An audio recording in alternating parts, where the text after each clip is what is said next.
إن الدين عند الله الإسلام. السلام عليكم ورحمة الله وبركاته. الحمد لله رب العالمين، وصلى الله وسلم وبارك على عبده ورسوله نبينا محمد وعلى آله وصحابته والتابعين ومن تبعهم بإحسان إلى يوم القيامة. يا أيها الذين آمنوا اتقوا الله حق تقاته ولا تموتن إلا وأنتم مسلمون. يا أيها الناس اتقوا ربكم الذي خلقكم من نفس واحدة وخلق منها زوجها وبث منهما رجالا كثيرا ونساء واتقوا الله الذي تساءلون به والأرحام إن الله كان عليكم رقيبا. يا أيها الذين آمنوا اتقوا الله وقولوا قولا سديدا يصلح لكم أعمالكم ويغفر لكم ذنوبكم ومن يطع الله ورسوله فقد فاز فوزا عظيما. أما بعد. Kaum muslimin dan muslimat, jamaah salat maghrib Langgar Kidul Al-Muhajirin, semoga Allah subhanahu wa ta'ala senantiasa melimpahkan keberkahan kepada umur kita, waktu kita, rizki, keluarga, dan segala aktivitas yang kita lakukan. Dan kita bersyukur kepada Allah malam hari ini kita berada di masjid, dan ini merupakan komunitas baik, tempat yang paling baik, dan orang beribadah membutuhkan komunitas. Seringkali seseorang ketika akan hijrah beribadah, dia butuh penyokong, pendukung. Imam Ahmad rahimahullah ditanya tentang orang yang ketika beribadah mendapatkan kawan, maka dia tambah semangatnya. Apakah ini termasuk riya? Beliau katakan tidak, akan tetapi jiwa ini lemah sehingga seringkali membutuhkan penopang. Dan kita dapatkan pada saat kita menikmati nikmatnya sunnah, kemudian kita dapatkan sebagian ikhwah yang sama-sama mendapatkan itu, kita merasa tidak sendirian. Maka dalam Sahih Bukhari disebutkan bahwa orang yang akan bertaubat, antum barangkali sering mendengar ceritanya, membunuh 99 orang, kemudian ingin bertaubat. Dia datang ke ahli ibadah, hal min taubah, apakah saya bisa taubat? Kata ahli ibadah, enggak bisa. Bunuh 99 orang, kebanyakan, satu aja repot ya. Apalagi kalau berencana. Ya. Kalau tidak berencana saja, membunuh adalah dosa besar. Ya. Ini 99, berencana enggak berencana ini 99. Kata ahli ibadah, ini kebanyakan, enggak bisa, dibunuh sekalian. Fakammala bihi mi'ah, 100 dah lengkap gitu. Datang kepada seorang ahlul ilm. Dia datang, hal min taubah, apakah mungkin saya untuk bertaubat? Maka dia mengatakan, apa yang menghalangi engkau dari taubat? Allah Azza wa Jalla Maha luas ampunannya. Kemudian dia mengatakan dalam Sahih Bukhari kisahnya, idhhab ila ardi kadza wa kadza fa inna biha unasan ya'buduna Allah fa'budillaha ma'ahum wa la tarji' ila ardika fa inna ardaka ardu su'. Kamu pergi ke tempat itu, di sana banyak orang yang beribadah kepada Allah. Sembahlah Allah, beribadah di sana. Dan jangan kembali ke kampungmu, kampungmu jelek.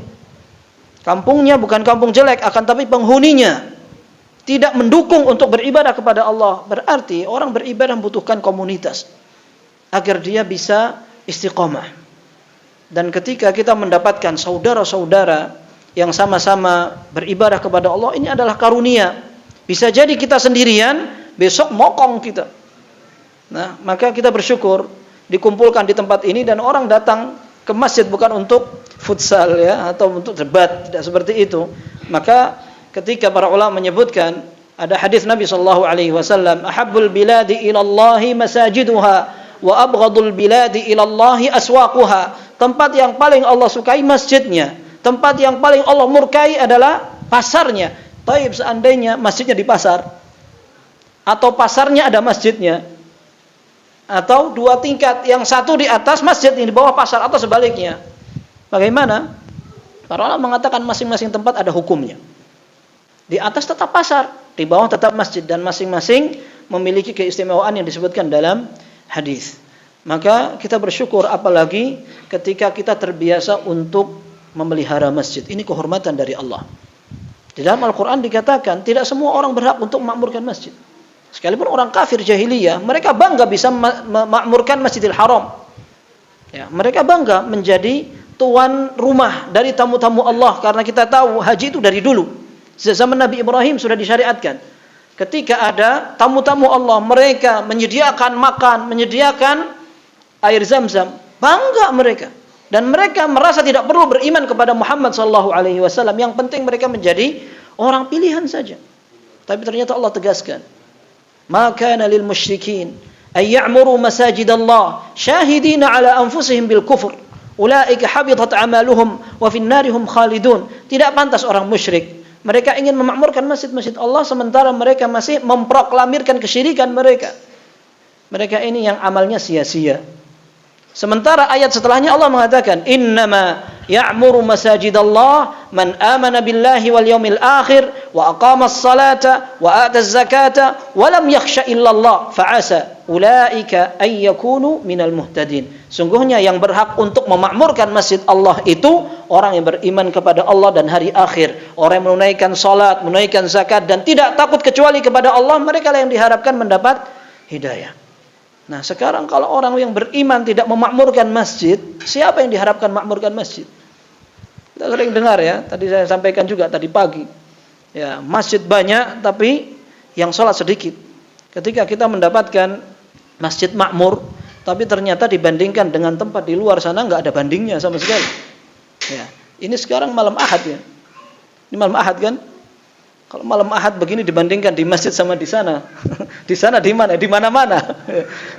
Jumlah kaum muslimin sedikit. Kita bayangkan, saya pernah datang ke Arab Saudi, ada masjid yang dibuat di pasar.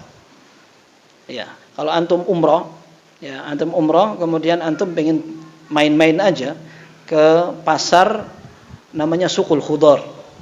Suqul Khudar itu dikatakan pasar sayuran karena memang pagi-pagi mereka banyak sayur. Kadang-kadang malam datang, berbok-bok mereka datangnya itu, truk kontainer itu, parkir, nurunkan barang dengan harga murah.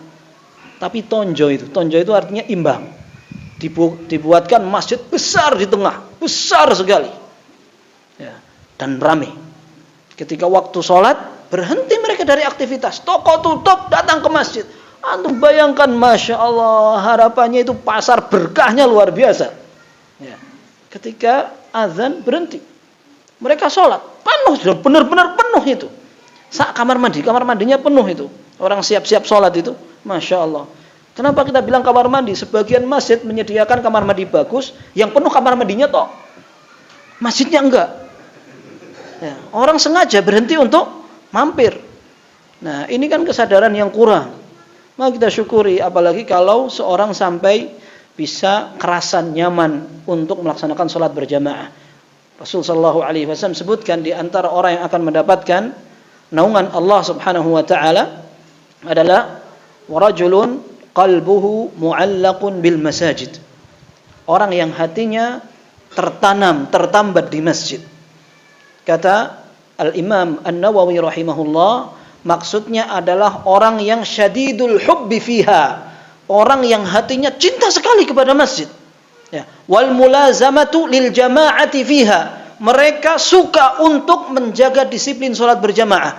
Walaysa maqsudu hadzal hadis tulul qu'udi fiha, dan bukan merupakan maksud dari hadis ini duduk lama di masjid.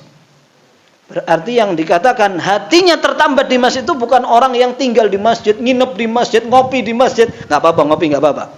Ya. Dan kopi ini harusnya tidak hanya untuk orang yang ngantuk, nanti ngantuk semua malahan. Ya.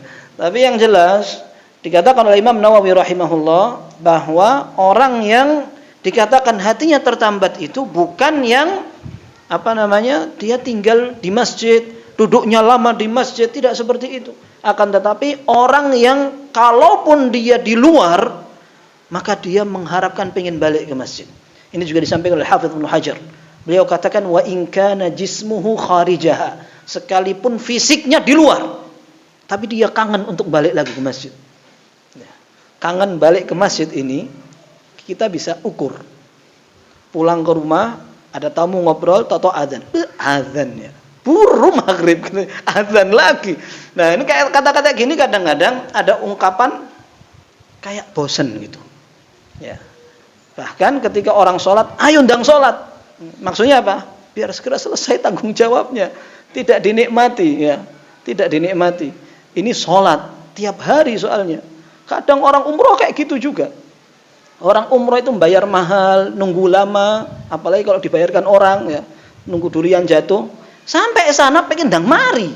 Ya, sampai sana, ayo cepat sudah. Ini pakai pakaian ihram berat sekali. Ayo cepat sudah. Enggak mikir doa, yang penting selesai. Kan rugi sekali.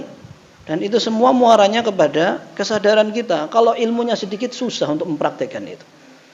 Maka kita bisa menikmati masjid itu kalau kita tahu betapa besar pahalanya. Alhamdulillah kajian seperti ini tidak ada yang sia-sia insyaallah. Karena Rasulullah SAW menyatakan kita selalu berada dalam pahala solat selama kita menunggu solat. Dalam Sahih Bukhari disebutkan oleh Anas bin Malik radhiyallahu anhu, beliau katakan, intadharna an-nabiy sallallahu alaihi wasallam hatta kana syatrul laili yablughu. Kita tunggu Rasul sallallahu alaihi wasallam keluar mengimami salat Isya, enggak keluar-keluar sampai setengah malam. Thumma ja'ana fa shalla bina thumma khatabana. Baru setelah setengah malam beliau keluar mengimami salat, kemudian beliau berkhutbah menasihati kami. Beliau mengatakan, innan nasa qad sallau wa raqadu. Sesungguhnya orang-orang semua sudah salat duluan, kemudian mereka tidur. Wa innakum lam tazalu fi salatin man tadhartumus shalah. Sesungguhnya kalian masih selalu dihitung dalam keadaan salat selama kalian menunggu salat. Jadi mereka nunggu selama setengah malam itu insyaallah ada pahalanya, tapi berat sekali itu. Dan Rasul sallallahu alaihi wasallam dalam hadis yang sahih dalam Imam Bukhari dan Muslim, beliau sering mengakhirkan Isya. Tapi beliau tidak suka tidur dulu sebelum salat Isya, dan beliau tidak suka ngobrol setelah Isya. Itu hukum asalnya. Para ulama mengatakan hukum asalnya orang ngobrol setelah salat Isya itu makruh. Kalau tidak ada uzurnya. Kalau ada uzurnya, maka kemakruhan itu hilang. Ada beberapa riwayat disebutkan oleh para ulama, di antaranya Ibnu Hibban rahimahullah, beliau katakan bahwa Rasul sallallahu alaihi wasallam terkadang jalan-jalan di kota Madinah bersama Abu Bakar dan Umar tengah malam untuk menyelesaikan urusan kaum muslimin. Ini boleh kan? Termasuk ketika seorang safar tengah malam, tidak apa-apa. Orang juga salat malam, tidak langsung tidur habis salat Isya, tidak apa-apa. Dalam sebuah hadis dikatakan, la sahra illa limusallin aw musafir, aw la samura illa limusallin aw musafir. Kata Nabi SAW, tidak pantas seorang bergadang kecuali untuk orang yang mau salat atau safar. Sebagian ulama mengatakan boleh juga ketika seseorang menyambut tamu atau seseorang bercengkrama dengan keluarganya. Ini juga dibolehkan. Akan tapi hukum asalnya seorang tidak boleh melakukan aktivitas yang banyak, artinya makruh ya, bukan haram, akan tapi makruh ketika tidak ada uzur dia begadang. Dan ini ikhwah sekalian, kita syukuri pada saat kita bisa memanfaatkan waktu ini dengan hal yang bermanfaat dan semua akan ditanya oleh Allah. Salah seorang ulama bernama Khalil Ibn Ahmad Al-Farahidi mengatakan, al-waqtu thalathah. Waktu itu ada 3. Waqtun madha anka falan ya'ud. Waktu yang telah berlalu tidak akan kembali. Wa waqtun anta muntadhiruhu qad la tasilu ilaih. Waktu yang kedua adalah waktu yang engkau tunggu, belum tentu engkau dapatkan. Wa waqtun anta fihi fanzur kaifa yakhruju anka. Waktu ketiga adalah waktu yang sedang engkau jalani. Lihat bagaimana engkau selesaikan waktu ini. Nah, pada hakikatnya waktu yang sedang kita rasakan adalah waktu yang sekarang kita kerjakan, kita jalani. Nanti belum tentu kita dapat. Yang kemarin sudah nggak bisa kita harapkan kembali. Seperti rizki juga sama. Rizki itu yang sering kita tabung-tabung, kita irit-irit ya. Kata Rasul sallallahu alaihi wasallam, yaqulu ibnu Adam mali mali wa laysa li Adam haddun min malihi illa ma akala fa afna wa ma labisa fa ablah wa ma tasaddaqa fa amdah. Atau kama qala sallallahu alaihi wasallam, Rasulullah mengatakan sering orang bilang ini semua hartaku. Ini semua hartaku. Padahal hakikatnya harta dia itu yang dimakan sampai habis, itu namanya betul-betul rezeki dia. Atau pakaian yang dipakai sampai usang, itu betul-betul rezeki dia. Atau sedekah yang bisa dia jadikan tabungan, sisanya warisan. Sebanyak-banyak apapun sekaya dan sehebat apapun orang, mati ya sudah. Nggak mungkin kekayaan itu dibawa. Apalagi kalau dia tidak meninggalkan ilmu agama sama sekali untuk keluarganya, bisa jadi keluarganya rebutan waris dari sejak dia mati. Para ulama mengatakan warisan itu sebenarnya adalah harta sisa. Kalau pengurusan jenazah selesai, hutang diselesaikan, wasiat ditunaikan, baru tersisa itu warisan. Pun kemudian dibagi dengan sesuai syariat. Sekarang antum lihat bagaimana sebagian orang kaya, mereka meninggal, utangnya mungkin belum dilunasi, tapi anak keturunannya sudah rebutan warisan. Karena memang kebanyakan orang tidak memperhatikan masalah agama, tidak penting. Yang penting gimana nanti kerjanya, masukkan sekolah, bayar mahal, tidak apa-apa. Yang penting dia punya masa depan cerah, kata mereka. Belum dapat masa depan cerah, hujan duluan. Ya. Jadi bingung dia. Maka ikhwah sekalian, agama ini yang akan menjaga seorang. Allah Azza wa Jalla menyatakan, ihfazillaha yahfazk. Peliharalah Allah, Allah akan memelihara engkau. Kata Ibnu Rajab Al-Hambali, maksudnya peliharalah ketentuan, perintah dan syariatnya. Allah yang akan menjaga engkau. Dan penjagaan Allah bisa di dunia, bisa dalam urusan agama. Urusan dunia, kata Hafidz Ibnu Rajab rahimahullah, bisa dalam bentuk dia dijaga badannya. Tua, tidak pikun, tidak lemas, layu, dan merepotkan orang. Disebut oleh Ibnu Rajab, ada seorang bukan alim, tapi orang yang ahli ibadah. Sudah sampai 100 tahun tetap bisa lompat-lompat, Anda bayangkan. Bukan lompat-lompat orang salto itu bukan, tapi dia masih kuat. Ya, masih kuat fisiknya. Maka ketika orang bertanya, antum trik-triknya apa bisa sampai tetap bisa menjaga kesehatan sampai usia tua? Dia katakan, hadhil jawarih hafiznaha fis sighari 'anil ma'asi fa hafidhaha Allahu 'alaina fil kibar. Anggota badanku dulu ketika aku masih kecil, aku jaga dari maksiat. Maka ketika aku tua, Allah jaga dari kelemahan.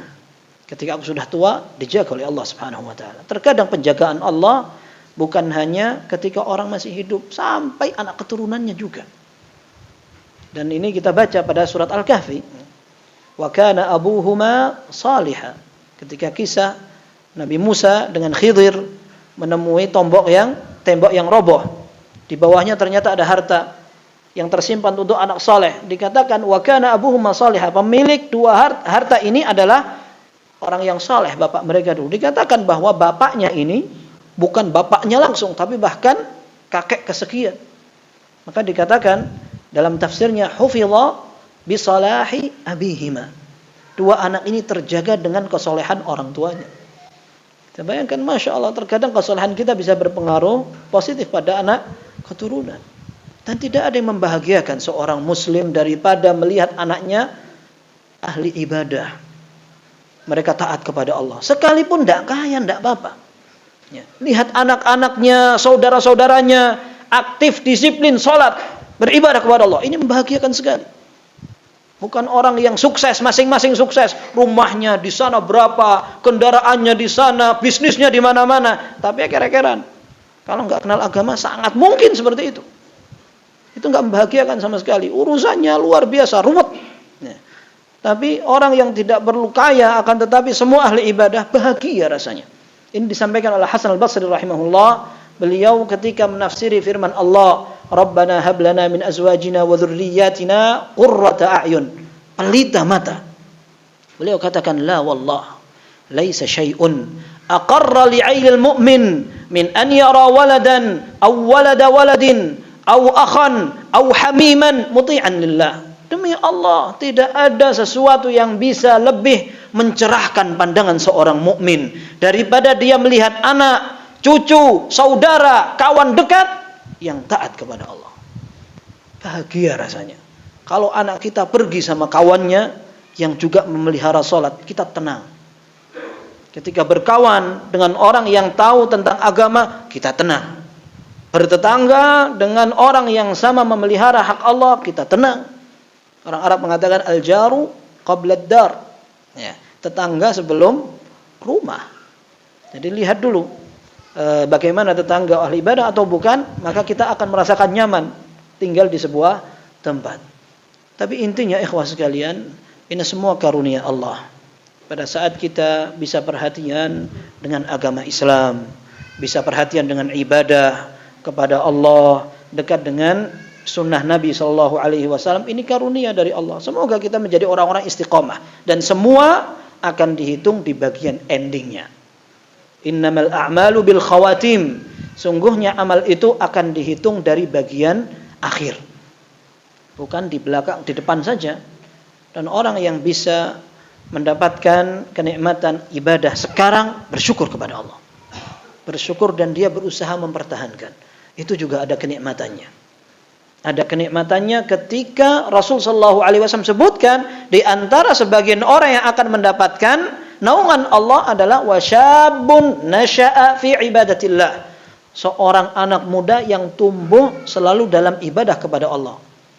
Dan kondisi seperti ini, para sahabat iri, pengen seperti itu. Di saat para sahabat banyak yang sempat musyrik. Para sahabat sempat musyrik, mereka ada yang minum khamar, judi, saling bunuh, menyembah berhala. Maka ketika Nabi Shallallahu Alaihi Wasallam menyebutkan akan ada sekelompok umatku masuk surga tanpa hisab dan azab, tidak diperhitungkan, tidak disiksa, langsung masuk surga. Mereka jumlahnya 70.000 orang. Maka para sahabat, fakhadhan nasu fi ulaik. Para sahabat bertanya-tanya siapa mereka?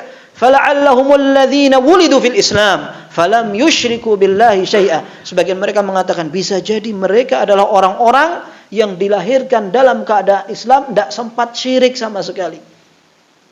Para ulama mengambil kesimpulan bahwa para sahabat sadar untuk mendapatkan surga butuh perjuangan. Ya, orang bilang yang penting kan la ilaha illallah pas mau mati. Ya, kan miftahul jannah la ilaha illallah. Lah masalahnya la ilaha illallah saja enggak semua orang gampang mengucapkan. Karena kalau sudah berkaitan dengan akhirat, yang kita jadikan bandrol itu amal, bukan persiapan. Orator juga enggak bisa jadi ngomong la ilaha illallah kalau seandainya amalnya tidak mendukung. Na'udzubillah. Karena semua yang berkaitan dengan hari akhir atau kejadian setelah mati, semua akan dilandaskan kepada amal soleh. Maka kita harus pahami bahwa taufik, bimbingan, petunjuk dari Allah untuk bisa beribadah itu juga mahal, dan kita harus syukuri. Kita sudah merasakan itu, maka kita ingin agar ini bisa istiqomah. Syukur-syukur seandainya orang-orang di sekitar kita juga turut merasakan nikmat itu. Dan orang yang paling berhak untuk kita nasihatkan, kita ajak mereka adalah keluarga. Ya, karena mereka menjadi tanggung jawab kita. Ya. Maka dalam firman Allah, ya ayyuhalladzina amanu qu anfusakum wa ahlikum nar. Wahai orang beriman, selamatkan diri kalian dan keluarga dari api neraka. Kata Ali bin Abi Thalib radhiyallahu anhu, "Allimu ahlikumul khair." Ajarkan keluarga kalian kebaikan. Ajari agama. Ya. Jadi keluarga perlu diarahkan. Dan ini menjadi hak mereka yang harus kita tunaikan.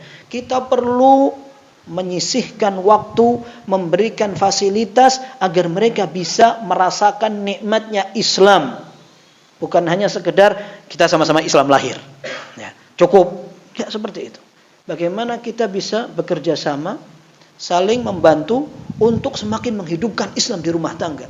Mau di mana kita mau menerapkan Islam kalau tidak di rumah tangga? Sebagian orang mereka terlalu semangat ngompor-ngompori, harus tegakkan syariat Islam. Di rumahnya istri nggak pakai jilbab, biasa saja dia. Di gaya tok ngomong di luar. Ya. Di dalam rumahnya kacau beliau. Ya. Harusnya orang memulai dari keluarganya. Karena dia paling bisa menerapkan man ra'a minkum munkaran falyughayyirhu biyadihi. Orang yang melihat kemungkaran adalah dia rubah dengan tangannya. Merubah tangannya artinya dengan kemampuan dia. Tidak harus dengan pedang, kata para ulama. Tidak harus dengan pedang, tapi dengan kemampuan. Kemampuan orang beda-beda. Ketika kita bisa arahkan di keluarga, maka itu kesempatan. Dan tentu ini tidak berarti kita tidak bijak. Kita harus tetap bijak.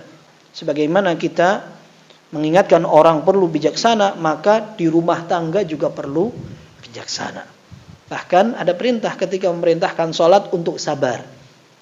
Wa'mur ahlaka bis salati wastabir 'alaiha. Perintahkan keluargamu untuk salat dan sabarlah dalam memerintahkan salat. Kata Syekh Ali Ghazi Tuwaijiri, salah seorang dosen senior kita, beliau ngajar juga di Masjid Nabawi. Beliau katakan, antum coba perhatikan, kenapa Allah sampai tekankan kesabaran dalam memerintahkan salat. Kita perintahkan pertama yang dilihat adalah yang diperintahkan untuk keluarga. Keluarga itu orang yang paling wajib kita perhatikan. Sekaligus mereka melihat semua yang kita lakukan 24 jam. Sehingga kekurangan-kekurangan kita kalau nggak kelihatan sama orang itu kelihatan sama keluarga.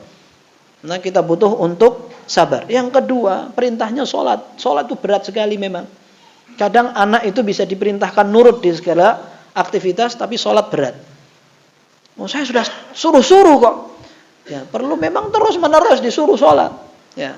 Bahkan dalam hadis disebutkan, muru auladakum bis salati wa hum abna'u sab'in. Perintahkan anakmu untuk sholat ketika umur mereka 7 tahun.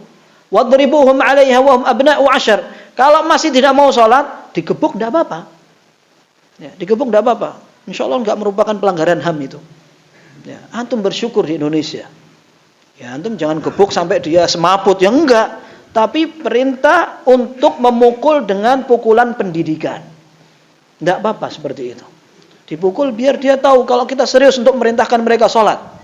Ya, wadribuhum 'alaiha abna'u 10 wa farriqu bainahum fil madaji'. Umur 10 tahun dikencengin dalam masalah sholat, kemudian dipisahkan tempat tidurnya.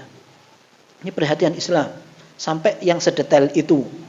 Nah, banyak orang bilang, sudah gede, terlambat. Kalau kecil, masih kecil kasihan. Loh, kapan antum mau punya alasan itu? Beralasan semua, pembenaran namanya. Nah, jadi memang anak kecil dilatih. Kemudian setelah besar dipantau. Ketika pun sudah besar diingatkan. Itu menjadi tanggung jawab. Mengingatkan kalau antara kita yang bukan saudara senasab saja, diperintahkan bagaimana dengan keluarga.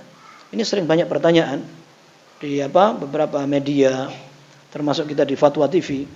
Tanya, Ustadz, anak saya sudah keluarga, perempuan, sudah punya anak. Bukankah dia sudah menjadi tanggung jawab suaminya? Dia tidak pernah sholat. Gimana? Apa itu saya sudah nggak berdosa? Dia sudah menjadi tanggung jawab suaminya. Biar yang berdosa suaminya. Nah, ini mestinya kalau bisa dievaluasi. Makanya orang-orang tua kalau mau nyari menantu, cari yang sholatnya bagus. Ya, biar nanti nggak bingung. Baik. Akan tetapi sekalipun demikian, maka orang tua masih berhak untuk memberikan nasihat. Nak sholat, tidak apa-apa toh sholat itu. Kan gitu. Itu insya Allah lebih ringan daripada sensitifnya kalau masalah duit. Itu loh warisan suamimu, itu lebih bahaya kan? Ya, ini sholat ya sholat aja. Usahakan kamu sholat. Oh, mas aja nggak nyuruh saya sholat. Ya sudah kamu sholat biar dia ikut-ikutan sholat. Gitu. Kadang suami kayak gitu. Apalagi kalau dia harus safar, melakukan perjalanan kerja di luar kota. Mungkin telepon, gimana? Berasnya sudah nyampe. Gajinya, anaknya sekolah gimana? Makannya gimana? Tapi sholatnya gimana? Kenapa tidak diperhatikan? Nanti akan ditanya kita oleh Allah Subhanahu wa taala. Maka ikhwah sekalian, belajar agama ini kepentingan, kebutuhan. Kalau kita tidak sadar, maka akan terlihat memang efek-efeknya. Ya. Dan ini diantara tugas seorang talibul ilm. Orang yang sudah mengenal agama, sudah pernah belajar Al-Quran, sudah belajar hadis, hendaklah bekas-bekas atau hasil-hasilnya terlihat. Imam Malik rahimahullah, dia pernah nulis surat kepada Khalifah Harun ar-Rasyid. Dikatakan, "Idza ta'allamta syai'an min ta'atillah, falyura 'alaika atharuhu wal yadhhar fika samtuh." Ini nasihatnya dari seorang imam kepada khalifah. Khalifah dinasihati zaman itu masih gampang, tidak apa-apa. Ya, dinasihati, tulis surat. Kamu kalau belajar tentang ibadah kepada Allah, hendaklah efeknya terlihat, ada bekasnya. Ya, ditulis surat begitu. Masya Allah. Kalau kamu sudah belajar agama, cobalah terlihat itu bekas dari belajarnya. Dan ini juga pernah disampaikan oleh seorang ahli hadis namanya Abu Asim Ad-Dhahhak Ibn Makhlad An-Nabil rahimahullah. Beliau katakan, "Man talaba al-hadis faqad talaba a'la umurid din, fayajibu an yakuna khairan nas." Orang yang belajar hadis itu sudah belajar urusan agama yang paling tinggi. Maka sudah sepantasnya dia menjadi orang yang paling baik. Menjadi teladan. Wah, rajin ya sholat berjamaah. Bukan rajin ini, kewajiban saya. Sampean sing gak sholat jamaah iki apa? Gitu. Orang punya penilaian yang rajin itu kalau sholat tahajudnya sregep. Sekalipun tidak sholat berjamaah. Ini kebalik. Ini kebalik. Harusnya yang dikatakan rajin itu orang yang bisa memelihara ibadah fardunya sebelum dia meninggalkan atau mengerjakan menambah dengan amalan yang sunnah. Maka Ar-Raghib Al-Asfahani rahimahullah beliau katakan, man syaghalul fardu 'anil nadab fahuwa ma'dzur. Orang yang disibukkan dengan amalan yang fardu sehingga tidak sempat melakukan yang sunnah, maka orang seperti ini dimaklumi karena yang fardu sudah menyibukkan dia, tidak masalah. Salat 5 waktu, puasa Ramadan, kalau punya uang yang dizakati, kemudian dia sibuk untuk mencari nafkah keluarganya dan sebagainya, lalu dia tidak sempat untuk salat duha, belum sempat untuk qiyamul lail, maka masih dimaklumi. Tapi kebalikannya, man syaghalahu nadbu 'anil fardhi fahuwa maghrur. Orang yang disibukkan dengan amalan sunnah dari amalan yang wajib, maka kebalik dia, tertipu. Semangat untuk sholat malam, tapi sholat subuhnya ketinggalan. Tadi pagi saya sudah sebutkan, ya, ada orang yang karena sholat malam ketiduran, sholat subuhnya bablas. Akhirnya kata Umar bin Khattab radhiyallahu anhu, la an ashhada salat al-fajr fi jama'atin ahabbu ilayya min qiyami lailah. Sungguh aku melaksanakan sholat berjamaah, sholat subuh lebih aku sukai daripada bangun tahajud semalam suntuk. Tapi bablas sholat subuhnya. Realitanya tidak sholat tahajud, tidak sholat subuh berjamaah. Ya. Ini yang disebutkan oleh Rasul sallallahu alaihi wasallam, dzakar rajulu balas syaitanu fi udhunayhi. Orang itu dikencingi setan di 2 telinganya. Ya. Ini hadisnya sahih. Dan sebagian ulama mengatakan bahwa orang ini ketiduran sampai sholat subuh. Batana iman hatta yusbih. Dia tidur sampai pagi hari. Nah, kata Nabi SAW, oh itu sedang dikencingi setan 2 telinganya. Tapi ikhwas sekalian, tadi kita sebutkan, hendaknya seorang yang sudah belajar agama memperlihatkan efeknya. Kita tidak penting, tidak ingin menunjukkan penilaian orang. Akan tapi kita ingin berbenah. Ada setidaknya efek peningkatan agama kita. Sudah ngaji berapa tahun, tambah hafalan, bacaannya semakin rajin, kemudian penampilannya, sholatnya, kelihatan. Dan sudah sepantasnya orang yang semakin banyak ilmunya, semakin rajin ibadahnya. Betul, ada abid dan alim. Ada ahli ibadah, ada ahli ilmu. Tapi ternyata yang diteladankan oleh para ulama, mereka menjadi contoh-contoh dalam beribadah kepada Allah. Dan ini sudah semestinya. Orang yang semakin banyak ilmunya menjadi contoh. Jangan setelah ngaji semakin malas, datang sholat nunggu qomat segala macam. Loh, kok antum jadi kayak gitu? Yang penting kan akidahnya beres. Ya. Sholat duluan awal-awal, apa manfaatnya? Akidahnya salah katanya. Loh, antum ini bandingkan apa? Jangan-jangan akidah antum juga perlu diperbaiki. Ini semua harus kita perbaiki. Dan para ulama, mereka sekalipun ahli hadis, mereka telah menempuh umur, perjalanan, perjuangan untuk mencari hadis Nabi Shallallahu Alaihi Wasallam. Akan tetapi ternyata mereka menjadi orang yang rajin dalam beribadah. Disebutkan oleh para ulama di Syiar A'lamin Nubala oleh Az-Zahabi tentang biografi para ahli hadis, di antaranya Sulaiman ibnu Mihran Al-A'mash. Dia ada seorang ahli hadis. Disebutkan kana minan nusak. Beliau sekalipun ahli hadis, hafalannya kuat dan tegas dalam meneliti hadis, beliau termasuk ahli ibadah. Wa kana Al-A'mash qariban min 70 sanatan lam tafuthu at-takbiratul ula.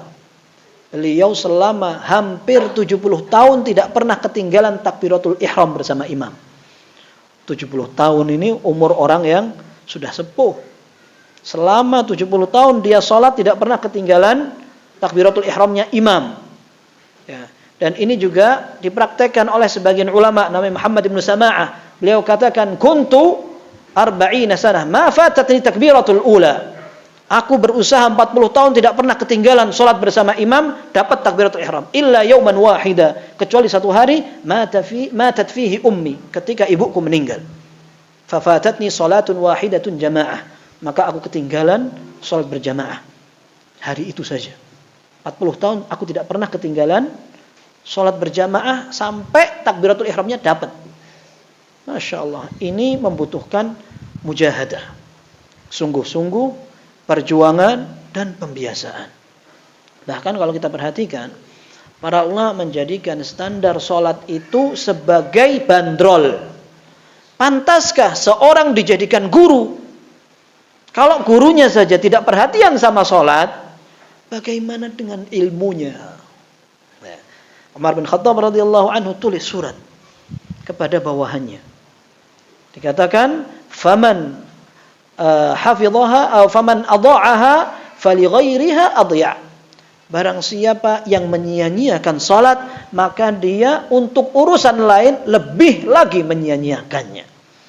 Ya, maka Ibrahim An-Nakhai ini, beliau adalah seorang ahli fikihnya Irak. Beliau pernah mengatakan, "Idza ra'aita ar-rajula yatahawanu fit takbiratil ula faghsil yadaka minhu." Apabila engkau melihat ada orang yang tidak perhatian, meremehkan bertakbiratul ihram bersama imam, faghsil yadaka minhu, kamu cuci tanganmu dari dia. Maksudnya tidak usah belajar sama orang kayak begitu. Para sahabat belajar dari Nabi sallallahu alaihi wasallam, Rasul sallallahu alaihi wasallam jadi qudwah. Rasul sallallahu alaihi wasallam tidak pernah ketinggalan salat jamaah sama sekali. Sama sekali tidak pernah, kecuali hanya beberapa kali, itu pun beliau datang, Abu Bakar yang waktu itu menjadi imam mundur, kemudian Rasulullah SAW menjadi imamnya. Dan satu kali lagi, satu-satunya kejadian yang Nabi SAW sholat diimami salah seorang sahabatnya. Namanya siapa? Ada yang tahu? Ya, Abu Bakar. Ya, kita sudah sebutkan, Abu Bakar radhiyallahu anhu selalu menjadi imam. Tapi kejadian yang bersama Abu Bakar, Rasulullah SAW datang, Abu Bakar tidak mau sholat. Beliau langsung mundur. Bahkan dalam sebuah riwayat, ketika Rasulullah SAW sudah sakit sekali, Abu Bakar merasakan ada Nabi SAW datang, maka beliau mundur. Maka Nabi SAW masuk, Rasulullah SAW sudah teruskan. Tapi Abu Bakar tidak mau. Tidak pantas Ibnu Abi Quhafah salat sementara Rasulullah SAW hadir. Akhirnya Rasulullah SAW menjadi imam dalam keadaan duduk, Abu Bakar berdiri. Kemudian Rasulullah SAW dimakmumi oleh Abu Bakar, kemudian para sahabat melihat salatnya Abu Bakar. Satu-satunya sahabat yang pernah menjadi imamnya Rasulullah SAW, artinya Rasulullah SAW menjadi makmumnya, adalah Abdurrahman bin Auf. Ketika perang, pulang, Rasulullah SAW ada hajah, ada kebutuhan. Beliau pergi cari tempat yang kosong. Akhirnya kaum muslimin sholat duluan.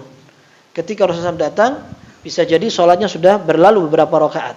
Akhirnya Rasulullah SAW tetap bermakmum kepada Abdurrahman bin Auf. Maka para ulama mengatakan, satu-satunya sahabat yang pernah menjadi imamnya Rasulullah SAW itu dah Abdurrahman bin Auf. Tidak pernah ketinggalan beliau selain itu. Gantian Abu Bakar. Abu Bakar juga demikian. Tidak pernah ketinggalan sholat berjamaah. Bahkan menjadi khotib Jumat terus. Abu Bakar meninggal, ganti Umar bin Khattab. Seperti itu juga. Beliau menjadi khotib, menjadi imam tetap. Tidak pernah ketinggalan. Maka wajar ketika ada seorang murid ingin belajar agama, lihat sholat calon gurunya. Ini kalau sholatnya saja enggak benar, bagaimana ilmunya? Ini dijadikan bandrol oleh para ulama. Dan ini juga pernah disebutkan oleh Syu'bah ibn al-Hajjaj. Kalau antum pernah mendengar, Syu'bah ibn al-Hajjaj itu seorang ahli hadis yang sampai diberikan gelar Amirul Mukminina fil hadis. Amirul Mukmininnya dalam hadis karena beliau itu merupakan orang yang galak dalam meneliti, mengkoreksi, mengkritik para periwayat hadis. Kalau ternyata bermasalah dia kritik langsung. Nah, Syu'bah bin Al-Hajjaj mengatakan, "Ra'aituhu yusalli fala yuqimu salatahu." Aku melihat ada orang namanya Abdullah ibn Yahya At-Taimi. Aku lihat dia salat tapi tidak bisa menyempurnakan salatnya. Fataraktu haditha, maka aku tinggalkan belajar hadis kepadanya. Jadi orang-orang dulu itu belajarnya beneran. Ya, sebelum menjadi ulama hadis beneran, mereka mencari guru hadis beneran. Ya, pantas jadinya juga beneran. Nah, di tengah masyarakat kita ini hadis palsu juga laku. Ya, karena hadis yang sahih jarang diketahui. Bisa jadi muhaddisnya juga muhaddis palsu. Nah, maka kita berharap ya ikhwah, kita bisa. Ini apa ini? Waktu sholat Isya. Apa ini? Waktu sholat Isya. Belum kan? Mancingnya itu jam 6:30 lewat 1/4, iya kan? Iya. Hah? 42. Masih lama. Ini ngaget-ngageti saja. Saya belum masuk ke inti nih. Ya. Iya. Judulnya kan apa? Judulnya Qiyamul Lail. Iya. Qiyamul Lail karena kita belum malam ini, masih bahas salat fardu. Baik. Ala kulli hal, pembahasan salat malam ini menjadi pembahasan penting pada saat seorang penuntut ilmu, sebagaimana mereka menjadi orang yang pernah tahu agama, maka hendaklah mereka menjadi pioner dan orang terdepan dalam mempraktekkan sunnah. Dan nyatanya, realitanya, banyak para penuntut ilmu yang menilai bahwa sholat tahajud ini biasa. Sebenarnya memang ketika orang meninggalkan sholat sunnah, sekalipun itu istimewa, akan tetapi karena dia tidak mampu maka tidak masalah. Tidak pantas kita kritik seorang talibul ilm, dia tidak bisa puasa sunnah. Antum ini sudah ngaji 20 tahun, puasa Senin Kemis saja bolong-bolong. Loh, emang kenapa? Puasa Senin Kemis itu sunnah, tidak perlu seorang disalahkan karena tidak bisa mengerjakan. Jangan terlalu berlebih-lebihan begitu. Kalau orang tidak jamaah, maka antum kritik. Antum kemana aja? Wah, anak kerja. Tidak apa-apa, kerja mau jungkir balik cari rezeki di mana, nggak ada masalah. Tapi sholat, waktu sholat itu bukan udzur untuk melaksanakan sholat fardu. Akan tetapi sholat sunnah tidak masalah seorang ketika memang belum mampu mengerjakan. Akan tetapi sebisa mungkin seorang mengerjakannya. Rasul sallallahu alaihi wasallam menyatakan, afdalus salati ba'dal maktubati qiyamul lail. Dalam Sahih Muslim dikatakan bahwa salat yang paling istimewa setelah salat fardu itu qiyamul lail. Bahkan disebutkan bahwa ini menjadi tanda kehormatan seorang mukmin. Dalam hadis yang sahih, Rasulullah sallallahu alaihi wasallam, ini hasan. Syekh Albani menghasankan hadis ini. Rasulullah sallallahu alaihi wasallam menyatakan, "I'lam anna syarafal mu'min qiyamuhu bil lail."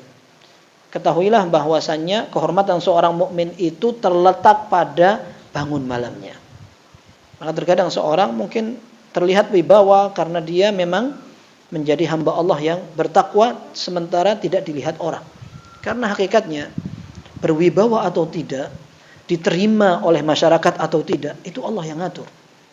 Ya, al-qabul atau Allah mudahkan orang berinteraksi dengan dia, itu yang Allah yang atur itu.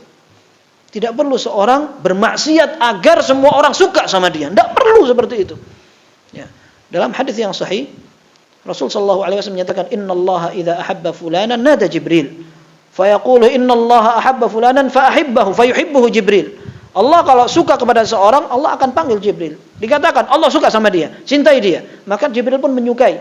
Fayunadi Jibrilu fi ahli sama, fayaqulu innallaha yuhibbu fulanan fa ahibbuhu fayuhibbuhu ahlus sama. Maka Jibril memanggil semua malaikat di langit. Katakan Allah menyukai orang itu, cintai kalian. Maka dia dicintai oleh semua penduduk langit, para malaikat.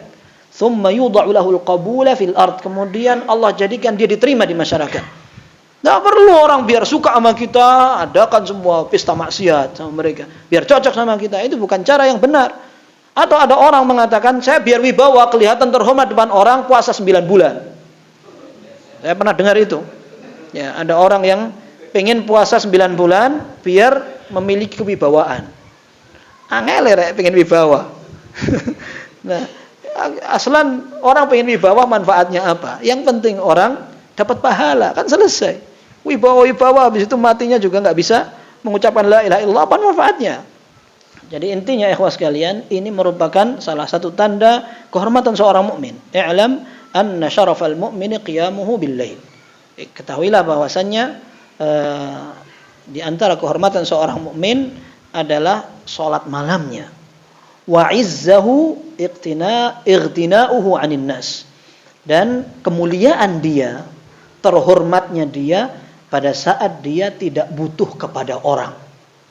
Semakin kita tidak butuh sama orang, bukan berarti kita merasa tidak butuh, itu namanya sombong. Ya, nggak mungkin kita nggak butuh sama orang. Maksudnya kita tidak perlu merepotkan orang. Dan dalam hadis yang lain disebutkan, izhad fima 'indan nas yuhibbukan nas. Engkau zuhud. Jangan merasa perlu banyak minta kepada orang, niscaya orang-orang akan suka kepada engkau. Sekaya-kayanya orang, kalau didatangi orang bawa amplop, bawa map, proposal terus nggak suka dia. Nah, ini bedanya Allah sama makhluk kayak gini. Orang Arab mengatakan, la tas'alanna bani Adam hajatan wasalil ladzi abwabuhu la tuhjabu Allahu yaghdabu in tarakta su'alahu wa bunayya Adam hina yus'alu yaghdabu. Jangan minta ke manusia permintaan apapun, tapi minta kepada Allah yang pintunya tidak tertutup. Allah marah kalau kita tidak minta, sementara manusia kalau banyak diminta dia yang marah. Ya, ini kebalikannya seperti itu. Nah, maka ikhwas sekalian, ketika kita bisa tidak terlalu menggantungkan kepada orang, orang akan hormat kepada kita. Ini seperti yang disampaikan oleh Al-Hasan Al-Basri. Al-Hasan Al-Basri seorang alim, faqih, ahli hadis. Tapi beliau tidak minta kepada orang-orang kaya di daerah Basrah. Maka ada orang bertanya, man sayyidukum? Siapa orang yang kalian tokohkan di daerah Basrah?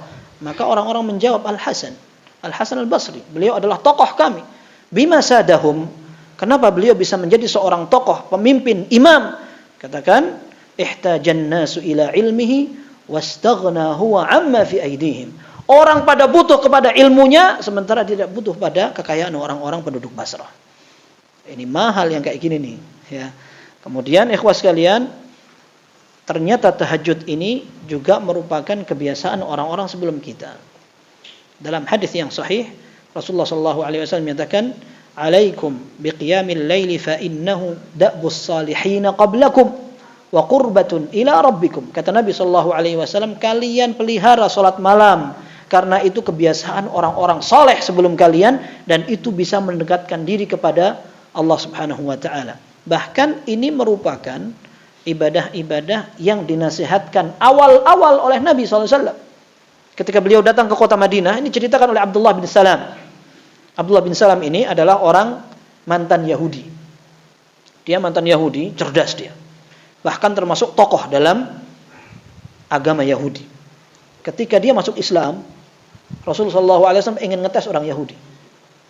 Dia sembunyi di balik Nabi SAW. Kemudian orang Yahudi ditanya, apa pendapat kalian tentang Abdullah bin Salam? Dia adalah zaimuna, sayyiduna. Wah, pokoknya disebut, dipuji-puji pokoknya. Dia adalah orang-orang paling hebat kami, orang yang paling terhormat, termulia di antara kami. Kemudian Abdullah bin Salam muncul, kemudian mengatakan, aku beriman kepada Rasulullah SAW. Langsung dia orang paling jelek, orang paling apa kayak gitu. Ya. Dan beliau ini masuk Islam melihat bagaimana kejujuran Nabi SAW. Beliau katakan, lamma qadima Rasulullah SAW al-Madinah, ketika Rasulullah SAW hijrah kota Madinah, injafalan nasu ilaihi wa qalu qadima Rasulullah SAW. Ketika beliau datang, maka orang-orang rebutan untuk menyambut beliau. Mereka bilang, Rasul datang SAW. Faji'tu fin nas anzuru ilaihi. Maka aku datang bersama orang-orang untuk melihat mukaku. Falamma istabantu wajha Rasulillah sallallahu alaihi wasallam, araftu anna wajhahu laysa biwajhi kadzdzab. Ketika aku melihat mukanya dengan jelas, aku semakin yakin bahwa mukanya bukan muka pendusta.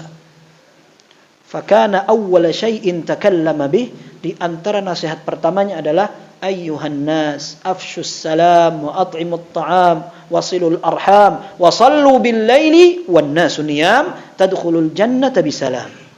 Wahai manusia, sebarkan salam. 3S. Masya Allah. Ini salam plus. Ya. Bukan hanya umrah plus saja ini. Ini salam plus. Ada senyum lagi. Antum harus tahu, para ulama mengatakan salam yang disampaikan seorang laki-laki kepada gadis yang menarik perhatian tidak boleh, makruh. Apalagi senyum. Ya, tidak boleh. Ini jelaskan dalam buku fikih. Ya, salam seorang laki-laki kepada seorang wanita yang bukan mahram dan bisa khawatir terjadi fitnah tidak boleh, makruh itu. Ya, kalau sama ibu-ibu tidak apa-apa. Ibu yang sudah tua. Ya. Artinya selama tidak ada fitnahnya. Nah, ini kata Nabi SAW, afsus salam, sampaikan, sebarkan salam, dan ini merupakan salah satu metode agar seorang bisa cinta kepada kita. Ini luar biasa. Rasulullah SAW mengatakan, "Afala adullukum ala syai' idza fa'altumuhu tahabbtum afshus salam bainakum." Mau enggak aku tunjukkan sesuatu yang bisa membuat kalian saling mencintai? Sebarkan salam di antara kalian. Luar biasa. Ada orang mau menyatrui antum. Tahu satru enggak? Tahu kan? Ini bahasa Jawa Timur. Anda tahunya juga di Jawa Timur. Orang satru enggak nyapa, salamin aja, assalamualaikum. Melengoso, tak salami lagi, salamin terus, tidak apa-apa sudah, salami aja. Nanti Allah yang akan menumbuhkan rasa itu, rasa cinta itu. Afsus salam, wa at'imut ta'am, ya kasih makan. Kemudian wasilul arham, sambunglah silaturrahim. Menyambung silaturahim ini berat sekali. Dan Nabi SAW menyatakan, laisal wasilu bil mukafi.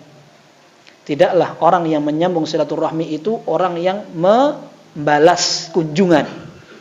Akan tapi man idza qata'aka tasiluhu. Yang dikatakan dia menyambung silaturahmi itu kalau dia tidak mengunjungi kamu, kamu tetap kunjungi dia. Tapi itu berat itu. Butuh iman mental baja. Ya. Sudah dia apa? Disatru, ya. Datang, kadang-kadang status ekonomi buat masalah lagi. Ini ngapain datang ke sini? Gitu. Kalau lebih miskin dikira mau minta, kalau lebih kaya dikira ngejek. Repot, ya kan? Maka antum bersyukur bisa bisa menjalin silaturahmi ini luar biasa. Kemudian Nabi SAW mengatakan wasallu bil laili wan nasu niyam. Maka salatlah malam pada saat orang-orang tertidur. Niscaya kalian akan masuk surga dengan selamat. Ya, ini salah satu keistimewaannya. Dan talibul ilm, seorang penuntut ilmu, dia bisa jadi dikatakan aib kalau tidak salat malam. Ini pernah dinasihatkan oleh Imam Ahmad rahimahullah. Beliau satu saat didatangi seorang muridnya. Nginep di rumah Imam Ahmad. Ini nginep di rumah seorang ulama. Ini beneran ini sudah seisya. Taib. Imam Ahmad rahimahullah, satu saat beliau menyambut salah seorang murid. Bermalam di rumah dia. Kemudian disuguh air. Ya, ini Masya Allah, kalau nginep di rumah ulama dikasihnya air untuk wudu. Ternyata falam akum bil lail, ini salah seorang muridnya cerita sendiri, falam akum bil lail walam asta'milil ma. Aku tidak bangun tahajud, maka airnya masih utuh, enggak kepake. Falamma asbahtu, ketika aku bangun di pagi hari salat subuh, ditanya, lima lam tasta'milil ma? Kok kamu tidak pakai airnya? Kok masih wutuh? Dia mengatakan fastahyaitu fasakat. Maka aku malu untuk ngomong apa-apa, aku diam saja. Maka Imam Ahmad mengatakan subhanallah, subhanallah, ma sami'tu bi sahibi haditsin lam yaqum bil lail.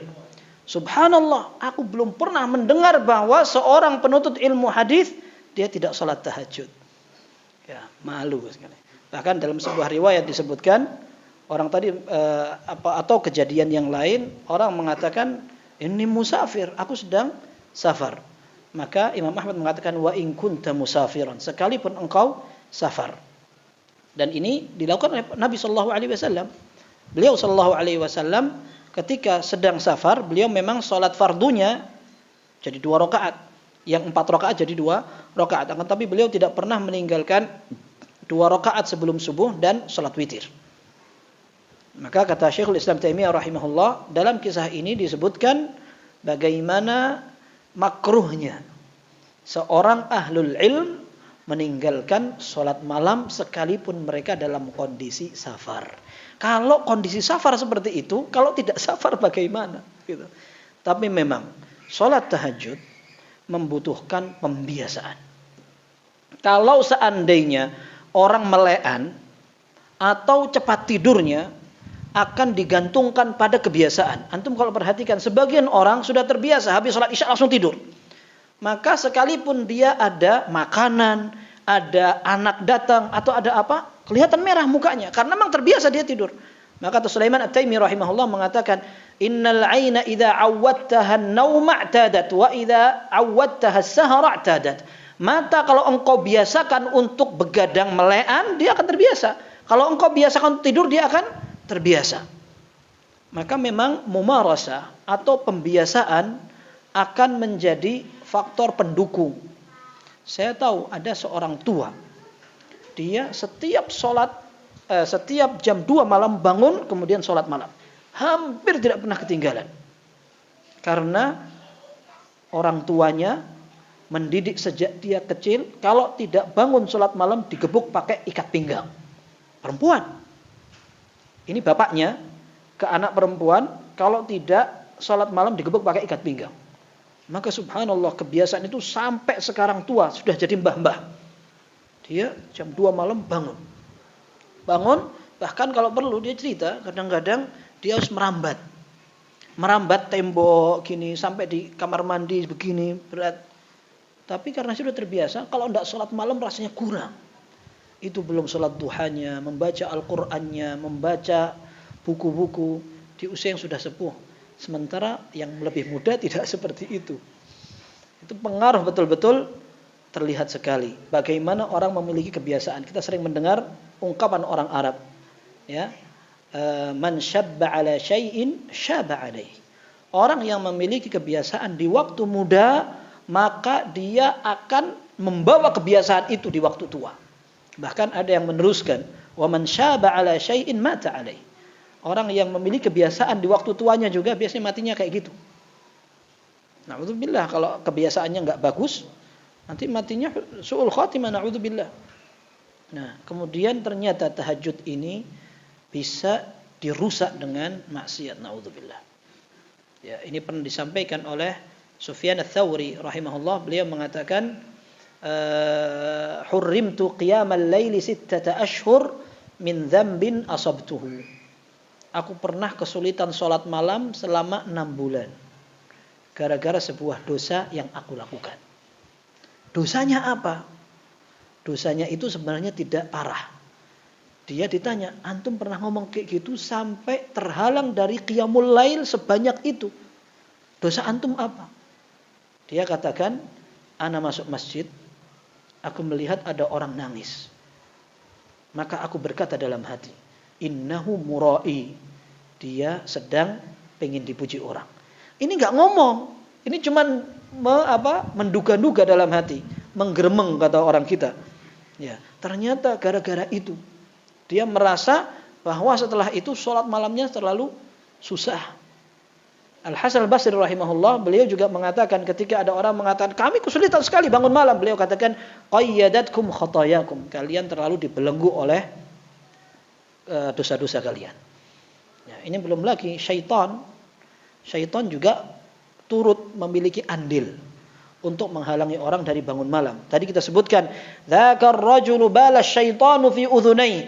Dia orang yang dikencingi setan di 2 telinganya. Memang sebagian ulama mengatakan itu salat subuh. Akan tapi sebagian ulama seperti An-Nasa'i, kemudian Ibnu Hibban, Al-Munziri, mereka mengatakan bahwa ini pembahasan tentang salat tahajud. Jadi orang enggak bisa tahajud, jangan-jangan dikencingi setan. Ya. Ini baru dikencingin, gimana kalau dikerjain yang lain? Ya, karena sebagian orang kerja sama setan. Oh, gimana dia mau sholat tahajud? Mungkin fardunya ditinggalkan. Ya, bahkan pernah ada salah seorang dukun, orang Sudan, dia ngomong, kita setiap akan mempraktekkan satu praktek perdukunan, kita harus melakukan tindakan kekufuran dulu kepada Allah.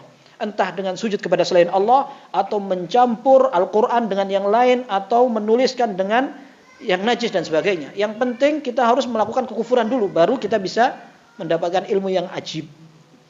Nah, ini gimana mereka akan perhatian kepada ibadah. Dan ini semua juga perlu doa. Seorang berdoa kepada Allah agar dimudahkan untuk melaksanakan ibadah. Dan ini akan berpengaruh pada aktivitas kita. Seperti tadi kita sebutkan, ya. Kita sebutkan pada pagi hari tadi dalam Sahih Bukhari dan Muslim disebutkan, yaqidu syaitanu ala qafiyati ra'si ahadikum idza huwa nama 3 uqad. Setan akan mengikat setiap kita tidur dengan 3 ikatan di tengkuk. Setiap ikatan akan disebulkan, masih lama, masih malam dan sebagainya. Nah, apabila dia bangun, orang yang tidur ini, fa idza staiqadha fa dzakarallah in halat 'uqdah. Bangun, zikir, terlepas satu. Fa idza tawadda in halat 'uqdah. Kalau kemudian diikuti wudu, terlepas satu lagi. Fa idza qama fa shalla in halat 'uqdah. Kalau ditambah dengan salat, maka 3-3-nya akan terlepas. Fa asbaha thayyiban nafsi, fa asbaha nasyidan thayyiban nafs. Maka pagi hari itu dia lewati dengan semangat dan hatinya bersih. Wa illa asbaha khabithan nafsi kaslan. Kalau tidak seperti itu, dia akan lewati hari itu dengan malas dan jiwanya kotor. Nah, maka orang yang paling cerah, kemudian ideal, ya, ketika dia bisa menjaga ibadahnya kepada Allah, lalu dunianya ngikut. Bukan gara-gara mencari dunia sampai ibadahnya ditinggalkan. Semoga Allah Azza wa Jalla memberikan taufik, bimbingan kepada kita semua, sehingga kita mudah untuk menerima kebenaran, mudah untuk beribadah, dan kita bisa semakin hari semakin dekat kepada Allah Subhanahu wa taala. Ini yang dapat kami sampaikan, mudah-mudahan bermanfaat, dan kurang lebihnya mohon maaf apabila ada yang salah. Kita siap untuk merujuk dan mengikuti pendapat yang sesuai dengan dalil. Wa sallallahu wa sallama wa baraka ala abdihi wa rasulihi nabiyina Muhammad wa ala alihi wa sahbihi ajma'in. Subhanakallahumma wa bihamdika asyhadu an la ilaha illa anta astaghfiruka wa atubu ilaik. Walhamdulillahirabbil alamin.